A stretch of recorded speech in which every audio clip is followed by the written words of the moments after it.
It was supposed to be the happiest week of her life. A beautiful bride, glowing with newlywed excitement on her honeymoon with the man she thought would protect her forever. They had just married in a traditional ceremony surrounded by friends and family. Photos showed smiles, hugs, garlands, and promises, but just 7 days after that wedding, she was dead. The husband wasn't grieving. He wasn't panicked. In fact, what he did next was more suspicious than anything else. He immediately tried to cremate her body, without informing her parents, without a post-mortem, and without raising any alarm. The place, a luxurious honeymoon resort tucked between Kerala's backwaters and palm-lined beaches. The crime, poison, delivered in food carefully planned and cruelly timed. The victim, a 26-year-old woman named Anjali Nair, a schoolteacher from Kozhikode. The suspect, her new husband, Arun Dev, a 34-year-old software engineer, once considered charming, educated, and perfect husband material. What unfolded next would become one of Kerala's most horrifying cases of spousal betrayal, a murder executed with such cold precision that even seasoned investigators were left shaken. This wasn't a crime of passion. This was strategic, premeditated, and methodical. And perhaps the most disturbing part, Anjali didn't even know what was happening until it was far too late. What would drive a husband to kill his wife during their honeymoon? Was this a case of sudden rage, or was it greed? Cold, calculating greed masked behind wedding rituals and fake affection. Was this marriage even real, or was it just a setup from day one? Because, according to police files, leaked statements, and witness accounts, the truth is darker than most people can stomach. This is not just the story of a honeymoon gone wrong. This is the story of a woman who walked into a marriage thinking she found love. But instead, she walked into a death trap carefully designed by the man she trusted the most. In the next few minutes, you'll hear the horrifying details of what really happened during those final days in Kerala. We'll walk through the forensic report, the missing CCTV tapes, the suspicious behavior of the groom, and most disturbingly, the twisted motive that might have been behind this whole act. Because this case isn't just about a crime. It's about betrayal, of love, of trust, and of life itself. So stay with us. This isn't a story you'll forget anytime soon. Who were they really? The smiling couple in those wedding pictures. What lay beneath that surface? Anjali Nair, the bride who dreamed. Too softly, Anjali Nair was just 26 years old. She taught English at a local private school in Kozhikode, Kerala. Friends described her as kind, soft-spoken, and always helpful. She lived in a modest middle-class household with her parents and younger sister. Her father, a retired bank employee, and her mother, a homemaker, had spent years saving up for her wedding.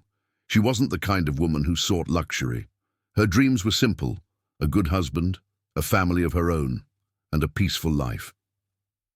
She had no past controversies, no dramatic love stories. She followed the rules and respected her elders.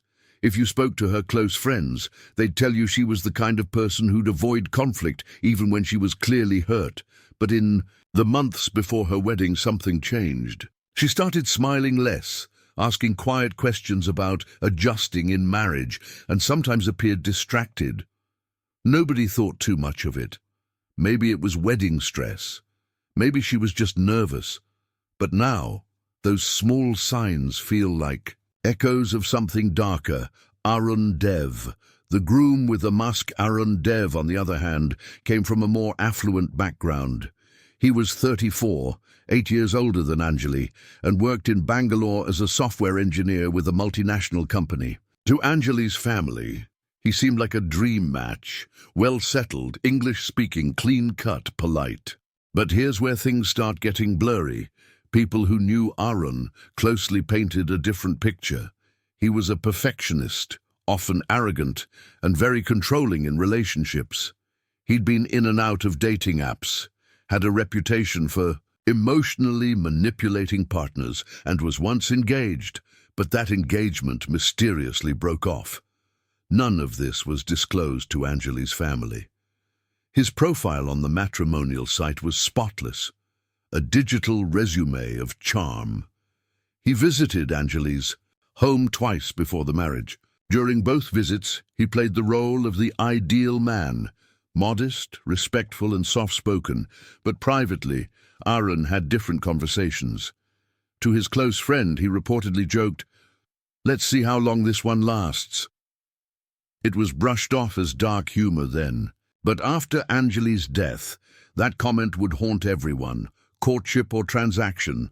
Their courtship was brief, just 2 months. Most of their communication was through phone calls and texts. They met in person only a handful of times. Anjali's parents believed it was a match made in heaven. Aaron's family insisted on a quick wedding, citing astrological dates and work commitments. Anjali had her doubts. She once confided in a friend that Aaron made dismissive remarks about her job, saying things like, "After marriage, you won't need to work anyway." She laughed it off at the time. Maybe he was traditional, she thought. Maybe he just wanted her to rest, but her instincts whispered something else. Red flags were there. But Anjali, like many young women raised to believe in sacrifice and adjustment, ignored them.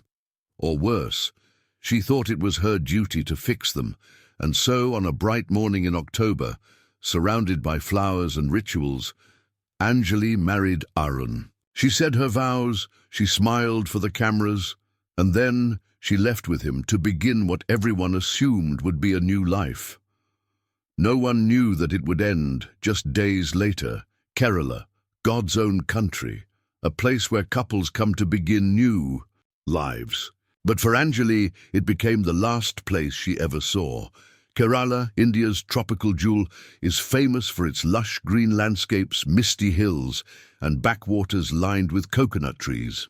For decades, newlyweds have come here to celebrate the start of their married life. Resorts in Munnar, houseboats in Alappuzha, and sunsets on Kovalam Beach, all of it feels like something out of a romance novel. That's where Aaron brought Anjali. They checked into a luxury resort near Thakadi, a peaceful area surrounded by spice plantations and wildlife sanctuaries. On paper, it was the perfect destination. Quiet, scenic, and far from the chaos of city life. But behind that postcard view, something darker was beginning to unfold. Day by day into darkness, day one, arrival. They arrived on a Wednesday morning. Resort staff noted how tired Anjali looked, even though their trip had only just begun. Arun, on the other hand, appeared upbeat, charming the front desk manager, asking about in-room dining, insisting their room be isolated for privacy. Day 2, isolation. The couple didn't leave the room the entire day. When housekeeping knocked, Arun refused service. Anjali wasn't seen again by any staff until late evening when she came down alone, asking for a painkiller. Her hands were trembling slightly. She told the receptionist she had a migraine. Day 3, sudden sickness. Early that morning, Anjali collapsed in the resort bathroom. Staff were called. An ambulance was delayed due to a storm. Aaron claimed she had food poisoning. At the hospital, Anjali was unconscious. The doctors were baffled. Her symptoms didn't match typical foodborne illnesses. Her pulse was unstable, pupils dilated, and she was barely breathing. Within hours, she was dead. No food samples were brought from the resort or preserved by Aaron. Aaron refused a post-mortem initially, citing religious reasons. CCTV footage from the resort's hallway mysteriously had a 3-hour gap the night before Anjali died. Resort staff later confirmed that Arun had been seen handling a small container of herbal supplements that Anjali did not consume willingly. The local police were suspicious, but Arun had already called lawyers. He told the authorities it was a tragic medical incident and claimed Anjali had a history of fainting. Her family was not informed until 12 hours after her death. By the time they arrived in Kerala, Anjali's body was already being processed for cremation. The word honeymoon usually conjures up feelings of intimacy, love, and celebration. But for Anjali, it became a cage with no exit. The very place meant to begin a lifetime of memories was turned into her grave. What did Arun do during those 3 days that no one saw? What did Anjali know? Too late. That sealed her fate. The questions were only beginning. A honeymoon death is always tragic. But when it's not an accident, when it's intentional, it becomes monstrous. It didn't take long for doctors at the local government hospital in Idukki to realize something wasn't right. Anjali was admitted unconscious. Her vital signs were unstable, and she was having repeated seizures. At first, the attending physician suspected some kind of neurotoxin. But standard toxicology screens didn't immediately detect any common poisons. What they didn't know was that Arun had allegedly used something much harder to trace: cyanide. It's fast-acting, lethal in small doses, and nearly impossible to detect without specialized testing. Later forensic reports would confirm Anjali's body had traces of potassium cyanide, delivered most likely through a health tonic Arun had brought from home. According to the nurse on duty, Arun said Anjali had a low immunity and was taking Ayurvedic immunity boosters. He handed over a half-empty glass bottle wrapped in a towel. When doctors smelled it, there was something off: sharp, bitter, not herbal. They sent it for analysis. It would later come back as tainted with cyanide, enough to kill 2 adults. But by then, Arun had disappeared. Back at the resort, surveillance cameras had limited footage. One staff member recalled hearing a loud thud around 4:30 a.m. from the couple's suite. Arun allegedly came to the lobby an hour later, frantically demanding help, claiming Anjali had slipped in the bathroom. But here's what's strange. There were no signs of a fall, no head injury, no bruising, no water on the bathroom floor. Anjali's mouth was blue, a telltale sign of poisoning. And the most suspicious part? Arun insisted her body be cremated immediately, without a post-mortem. The hospital refused. They alerted local police. The husband's demeanor. When officers first interviewed Arun at the hospital, his behavior raised more questions than answers. He was unemotional, speaking in clipped tones, insisting Anjali had a weak heart. He asked multiple times when he could leave. He wasn't interested in details about her condition, not even when they told him she had died. One officer later told a local news outlet, "We've informed many husbands about their wives passing. Most collapse, cry, ask questions." He didn't blink. Instead, Arun made a phone call in English, short, coded, tense, and then told police he was stepping out for a quick tea. He never returned. By the time police tracked down the cab he took, Arun had crossed district borders. A manhunt was launched. When Anjali's parents landed in Kerala, they were told she was already cremated. But that was false. Thanks to a young sub-inspector who insisted on delaying the cremation until forensic results came in, Anjali's body was still in cold storage. Her parents were devastated. They hadn't even been told she was sick. To them, she had just left for a honeymoon 2 days earlier, and now she was gone. Her mother's voice, recorded outside the hospital, went viral. "He killed her. I don't need proof. My daughter knew. She was in danger. She tried to call me twice the night before, and now she's gone." Forensics, phone logs, and the first Krakanjali's autopsy revealed more than just poisoning. There were older bruises on her wrists and arms, suggesting physical restraint. The forensic pathologist flagged it as possible domestic violence. But the biggest break came from her phone. A tech expert recovered deleted messages and voice notes sent to her best friend. "I think he brought something with him. He keeps forcing me to drink his homemade tonic. If anything happens to me, tell my parents. It wasn't just murder. It was premeditated." Police now had motive, method, and digital evidence. Arun, however, had vanished. 2 days later, police raided Arun's home in Coimbatore. They found a printed will allegedly forged in Anjali's name, a bag of crushed almonds, commonly used to mask cyanide scent, a notebook containing bizarre journal entries, including one that read, "After the honeymoon, silence begins." This wasn't just a crime of passion. It was strategic, cold-blooded and calculated. But why? Why marry someone only to kill her days later? What was Arun really after? The investigation would reveal far more than anyone expected, including a trail of secrets, lies, and a second woman who came forward with a terrifyingly similar story. Once the initial shock of Anjali's sudden death wore off, investigators shifted focus to what had actually happened inside that luxury resort suite in Kerala. With the body preserved, an official autopsy was conducted by the State Forensic Department. The findings left no doubt. Anjali had died of cyanide poisoning. Traces of potassium cyanide were found in her stomach contents as well as her bloodstream, confirming that the substance had been ingested just hours before her collapse. Cyanide works fast, blocking the body's ability to use oxygen. Victims often die within minutes, but it also leaves behind distinct biological markers that doctors at the hospital had already suspected. The bitter almond smell, the rapid drop in oxygen levels, and the blue tint around her lips all pointed in one direction. The toxicology report sealed it. This was no accident. This wasn't a case of food poisoning, allergic reaction, or natural illness. Someone had deliberately given Anjali one of the most lethal poisons known to man, and that person had to be someone with access, someone close to her. All eyes turned to the husband, Arun. Police began retracing the couple's steps from the moment they checked into the resort.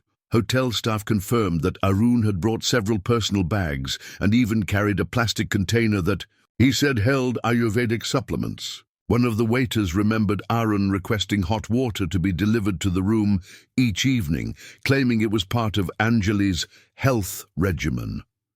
When asked about this during initial questioning, Arun confidently explained that his wife had a weak immune system and followed a strict natural medicine protocol.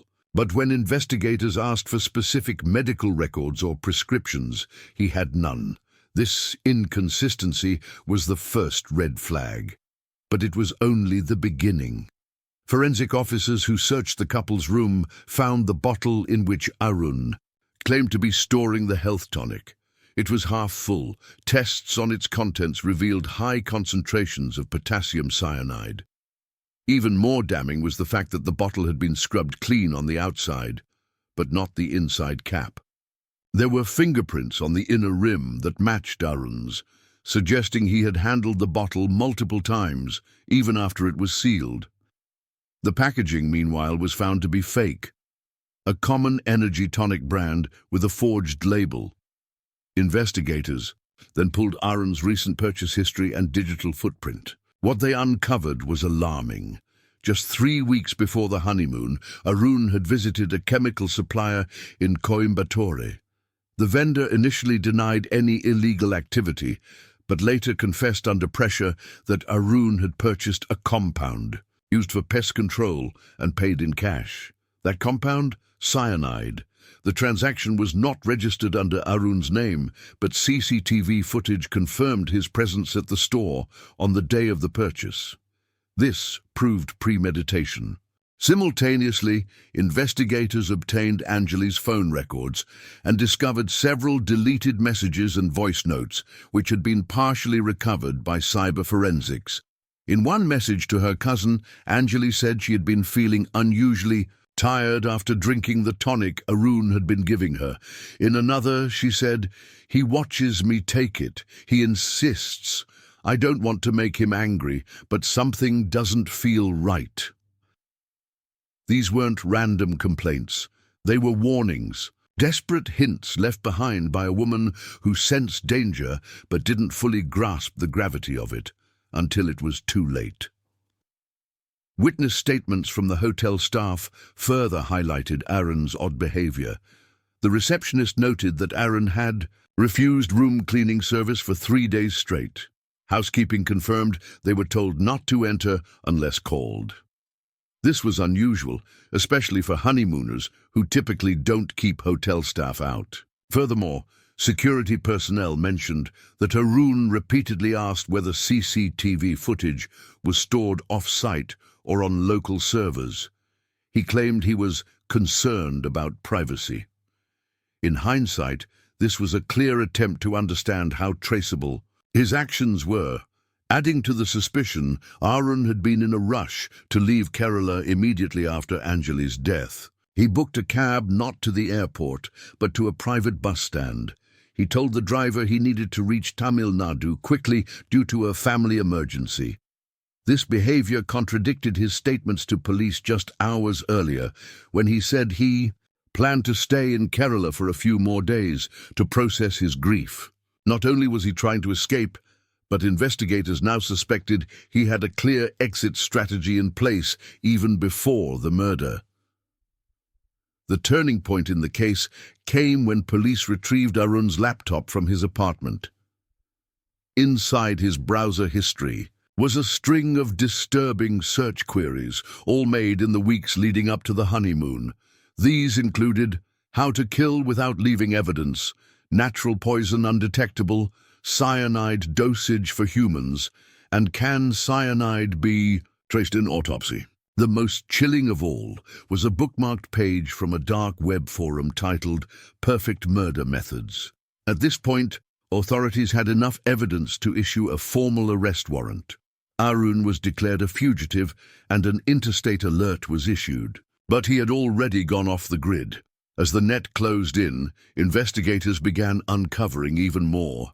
Financial records, inconsistencies in Arun's identity, and allegations from another woman who claimed she was previously engaged to him and had mysteriously fallen ill weeks before their wedding.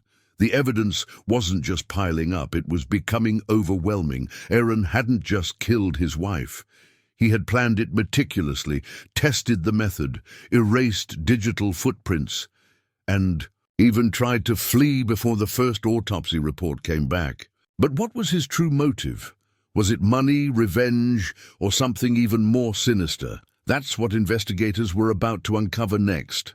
As investigators continued to peel back the layers of this chilling crime, the question that loomed over everyone's minds was simple yet unsettling. Why would a husband murder his wife during their honeymoon? The answer, as it turned out, was buried in a web of deception, hidden motives, and cold, calculated planning. The image Aaron had crafted of a devoted husband, a grieving partner, a man shattered by the sudden death of his wife, began to crumble as deeper inquiries unearthed a far darker truth. One of the first red flags came from the couple's financial history. Anjali, a 26-year-old software engineer from a middle-class family in Hyderabad, had recently received a sizable dowry and life insurance policy, both in her husband's name. While dowry remains a legally discouraged and socially sensitive topic in India, many families still offer monetary gifts or assets in marriage. Anjali's dowry reportedly included over 30 lakh in cash and gold jewelry. What's more disturbing is that Arun, during initial discussions with Anjali's family, had shown an unusual level of interest in finalizing the dowry arrangements quickly, even before wedding dates were confirmed. Then came the life insurance policy. Just a week before the wedding, Arun convinced Anjali, through gentle persuasion and clever manipulation, to take out a new joint insurance plan that included an accidental death benefit. The coverage? Rs1 crore. Anjali agreed, thinking it was a practical decision for their future, but the real beneficiary, according to documents later uncovered by police, was Arun alone. That policy, investigators believed, was the centerpiece of Arun's motive. Further, inquiry into Arun's past uncovered a trail of financial instability and hidden debts. He'd taken out several high-interest loans under different names and was under pressure from local lenders. Colleagues from his previous job described him as charming but unreliable, a man constantly chasing quick money schemes. One former associate even claimed that Arun had once asked about insurance frauds that work abroad but not here. These testimonies painted the portrait of a man looking for an escape route, and marriage for him was not about love, it was about leverage. As the motive began to crystallize, investigators turned their attention to the level of planning involved. This was not a crime of passion. This was premeditated. Arun didn't just wake up one morning and decide to kill his wife. He had carefully orchestrated every detail. The poison, cyanide, wasn't easy to obtain. Yet he had managed to get his hands on it weeks before the honeymoon, using a fake identity and paying in cash to avoid any trace. The vendor who sold it later admitted that Arun claimed he needed it for rat control at a poultry farm. But there was no such farm. No records, no business license, just another lie to mask his real intent. Before the honeymoon, Arun had also created a new email address and registered a bank account under a different name. Authorities found that he had started transferring small amounts of money into this secret account, possibly preparing to disappear after the crime. He had even researched how to exit the country through land borders instead of airports to avoid detection. Then there were the rehearsals. A chilling part of the investigation revealed that Arun had tested the cyanide dosage on stray animals near his home. Neighbors reported multiple dogs found dead in the weeks leading up to the wedding. Veterinary tests later confirmed cyanide poisoning in at least 2 of the animals.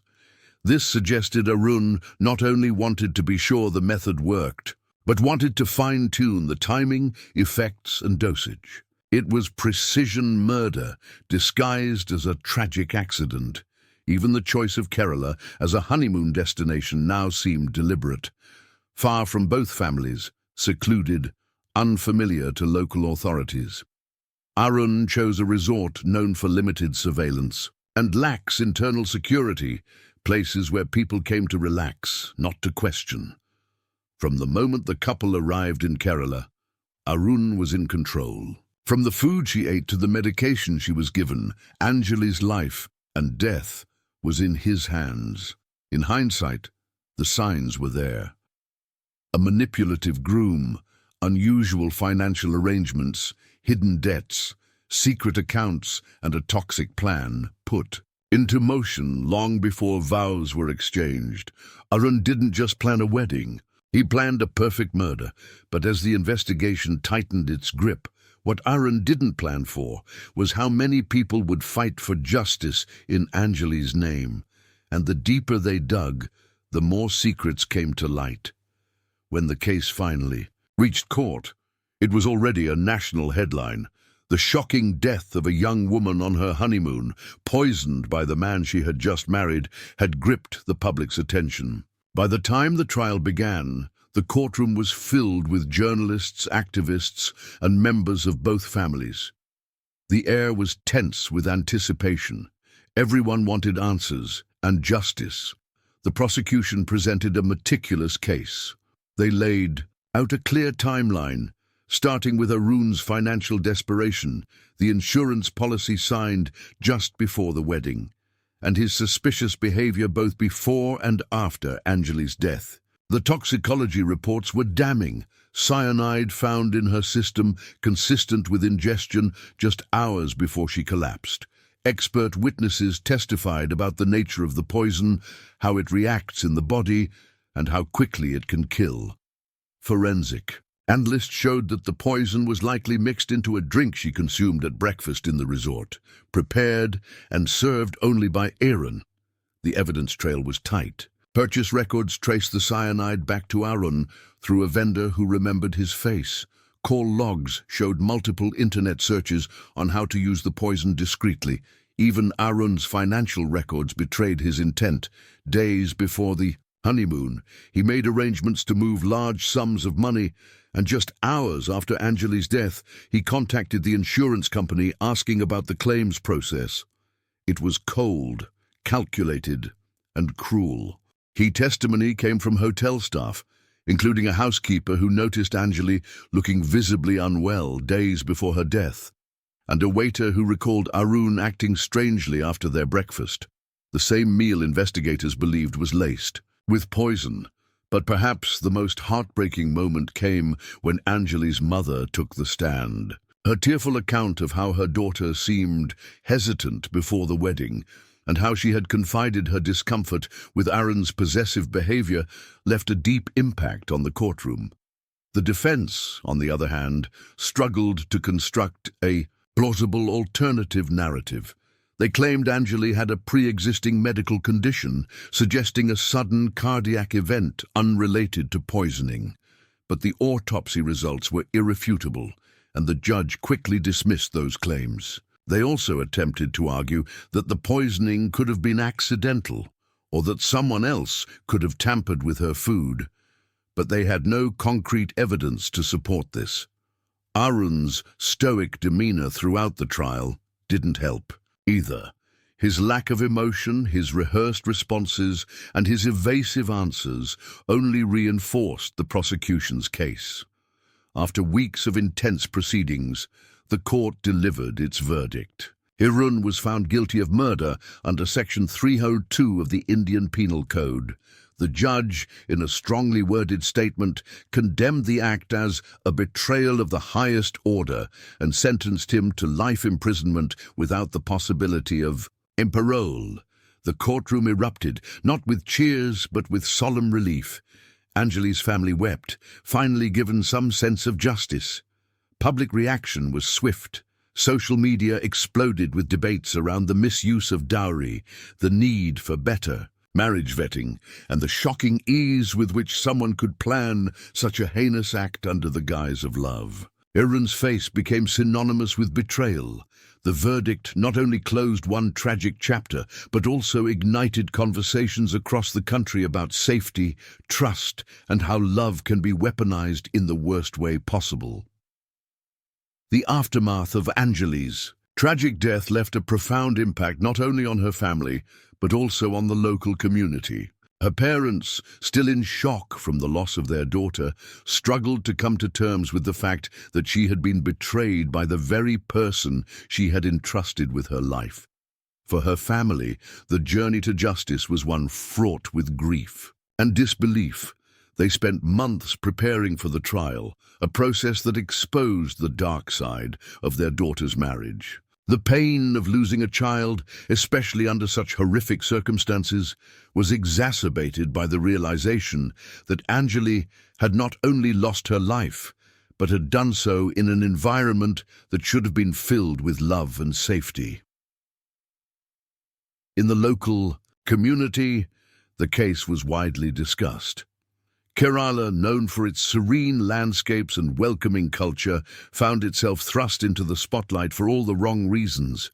The news of Anjali's poisoning reverberated through the small towns and villages, leaving many questioning the safety of women in relationships and the facade of seemingly perfect marriages. Local women's groups and activists rallied behind Anjali's family, calling for more stringent checks on marital arrangements and dowry practices. Her story became a symbol of the dangers that lurk beneath the surface of seemingly perfect unions. At a broader level, the case also sparked conversations around spousal violence, manipulation, and the use of marriage as a means of control. The brutality of the crime led many to push for legal reforms. There were calls for stricter laws surrounding marriage registration and insurance policies to prevent abuse by spouses, particularly those with financial motives. The fact that Arun had taken out a life insurance policy on his wife just before their marriage, and that his actions were calculated and deliberate, became a case study for discussions on the vulnerabilities faced by women in marriage, particularly in cases of financial abuse. The public outcry led to a ripple effect in legal circles. Several women's rights organizations used the case to advocate for better protections against spousal crimes. In response to the growing awareness, some lawmakers began discussing amendments to existing laws, including stricter penalties for spousal abuse, forced marriages, and the misuse of insurance policies for financial gain. In the end, Anjali's death was not in vain. While the damage to her family was irreparable, her story became a powerful catalyst for change, raising awareness about the darker side of relationships and prompting meaningful legal conversations aimed at protecting future victims of similar crimes. The case of Anjali's tragic poisoning on her honeymoon serves as a chilling reminder of how fragile trust in relationships can be. What was meant to be a joyous celebration of love turned into a heartbreaking story of betrayal, manipulation, and loss. This case raises essential questions about the safety and security of marital relationships, particularly when one partner has hidden motives. The fact that such a heinous crime could happen under the guise of a honeymoon, a symbol of joy and union, shakes the very foundation of what many believe to be a sacred bond. It forces us to examine the potential dangers lurking in relationships that may appear perfect on the surface but hide dark secrets beneath. For society at large, Anjali's story challenges us to rethink our perceptions of marital safety. It's easy to overlook the subtle signs of control or financial manipulation in a relationship, but this case is a stark reminder that such issues need to be taken seriously. We cannot afford to assume that everything is fine just because a couple presents a united front. Relationships must be built on transparency, mutual respect, and open communication, and any signs of danger should not be ignored. As we reflect on this case, let it serve as a wake-up call. If you're in a relationship, remain vigilant. Pay attention to behaviors that might seem off and seek help if you feel something is wrong. More importantly, support initiatives aimed at preventing domestic violence, financial abuse, and crimes. Within marriages, these cases should never be swept under the rug, and justice must always prevail. If Anjali's story resonates with you, share this video to raise awareness and contribute to the conversation about marital safety. Her legacy could be the catalyst for change that we desperately need.